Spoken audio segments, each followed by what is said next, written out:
Alrighty guys, I am so freaking stoked to show you our entire setup of this dual fuel XP13000HX from DuroMax, this generator. We just spent the past hour powering our whole entire house, 2,500 square feet, and I just wanted to show you the entire setup that we have so far, so that, you know, just like I was so confused on how to do this. We ended up moving here and the power goes out a lot more often than what we're used to. So I wanted something that would power the entire house without getting, you know, a Generac or anything just like that. I wanted to test this out first and then see how it goes. So anyway, what we did first, I did a ton of research and I went with this one specifically just because of the upgraded version. Also too, of the 13,000 size, the 13,000 kilowatt here. And we've had our neighbors basically say that they've been powering their house with like 11. So I obviously wanted something way bigger, more upgraded. Went with the HX version, just a kid, because it's just, again, more upgraded. So yeah, that's what we did. The first things we did first, after taking it out of the box, was we uninstalled the shipping bar that was underneath. We put on the wheels, very self-explanatory, followed the instructions. We put in 10W30 oil, okay, about two of them, I think it was 1.5 to 2. Anyway, and yeah, so I'm going to show you how in just a bit on how we do everything. But yeah, basically did that. I installed the bars just like this as well. But so far, just because I work from home, this is now a necessity. So we're powering all of our lights, all of our main appliances. We're powering the internet. It also works with the AC unit. We have been powering our AC unit with it as well. And again, we're super stoked. So what we did basically, and we just wanted to go propane. We could have gotten the tri-fuel, but I just wanted this for now just as a good starter. Just a really good place to start, if that makes sense. So that's what we did. Got the wheels installed, got the bars installed, took off the shipping mount, got that done. Then what we did was we hooked up this, obviously the cord to the propane. It's going to be in storage first. Now, depending on what you want, you either go to gas or propane. We've been doing propane so far.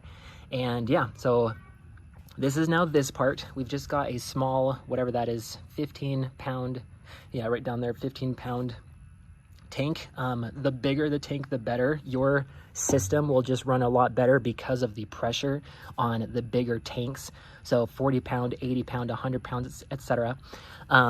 We ended up getting this cord. Okay, this is a 25-footer. The longer, the better, because you don't want to have this near any open windows, any open sources that lead towards the house. Okay, just because of the exhaust right here, just like that, right? Anyway, so there's that cord, 25-footer. This then goes into this plug-in that we had installed. We had a guy come in that came highly recommended. He ended up putting this in, and this is the plug right here. And then what he did was he installed this interlock switch, meaning this thing we don't want to have the generator sending power back to the grid, right? And so what this does is this allows you to turn off the main breaker. As you slide it up, that then leaves room to turn this one on, and then this one then powers the rest of the breakers, okay? You don't want to feed energy back into the grid because then bad things will start to happen. So anyway, this is why this part is super important. So I've already been running this for the past hour during the break-in process. This does need a 6 to 8 hour break-in period of about 50% load before you start powering everything else. So every single day, what I've been doing is just turning it on 30 minutes and then I turn it off. Next day, turn it on 30 minutes, turn it off, right? Anyway, just because it needs to be oiled down, it needs to get lubricated before you start doing full loads, just so that you can basically better prepare yourself, okay? Anyway, I think that's basically it.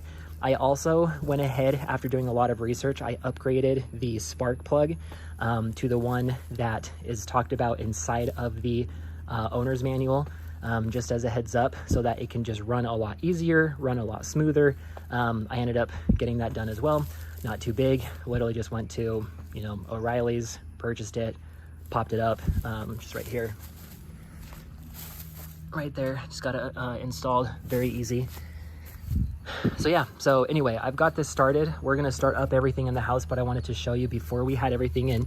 I love this cord because it's got this locking mechanism here, so you can't pull it off. So anyway, I'm gonna go ahead and get it started. So first things you wanna do, I'm gonna make sure that this is off.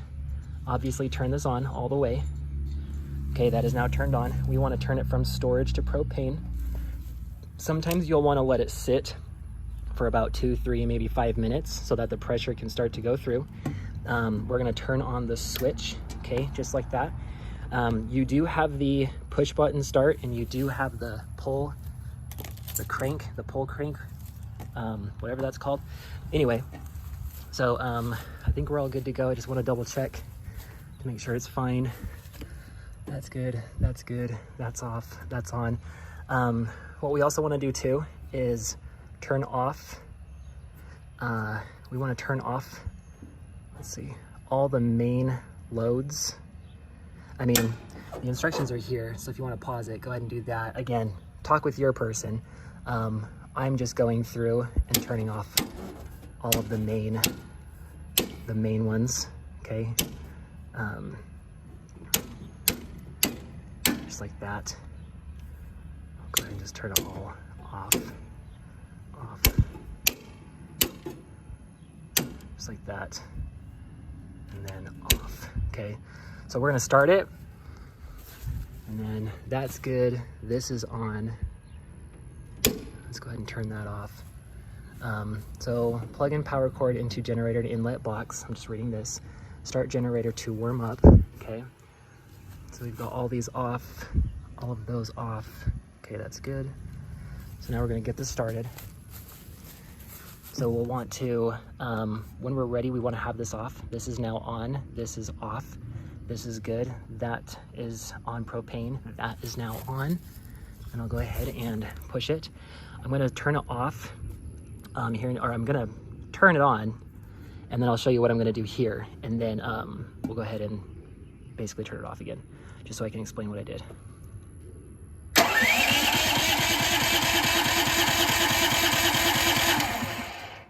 So sometimes that happens with the load.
Alrighty, so what I did, obviously it kicked on that second time, so that's fine.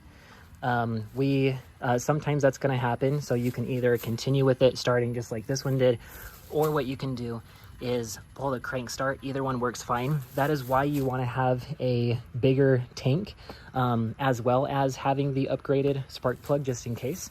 Anyway, so this is now done. Notice here that I had to come back. I forgot that step.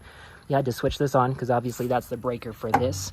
That then fuels the power to that. And then what I did here was I turned off everything, okay, making sure everything was off. Then I flipped the switch, and then what I did was I turned on all the smaller ones first, and then started going up to the bigger ones. I didn't turn on the AC unit. I don't really need to, but if I really did, I can do that. We are going to be installing what is called a soft start for the AC unit. It does currently power the AC unit without the soft start, but basically the soft start starts it soft so that it doesn't take all the power right out the gate. It warms it up to then start up the AC unit. But we've already tried it. It works great even without, but I still want to have that just to prolong its longevity. Anyway, so what I'm now going to do is get all this stuff turned back on. I'm going to turn this off. Then I'm going to turn on the main breaker. But yeah, so we are very excited. This is honestly such a cool tool. Technology is amazing. And yeah, it comes highly recommended. I am so excited for anything that happens. We're super stoked actually to have our next power outage, just so that we can try it out, so we can actually have, you know, be a little bit more protected from the weathers and the storms, you know, when power goes out. So the kids love it. They love their iPads. They love their shows. I work from home, so I have to have internet. And this honestly is heaven sent for us. So anyways, I hope this video has been good for you guys. Again, highly recommended. And yeah, hope this video helps.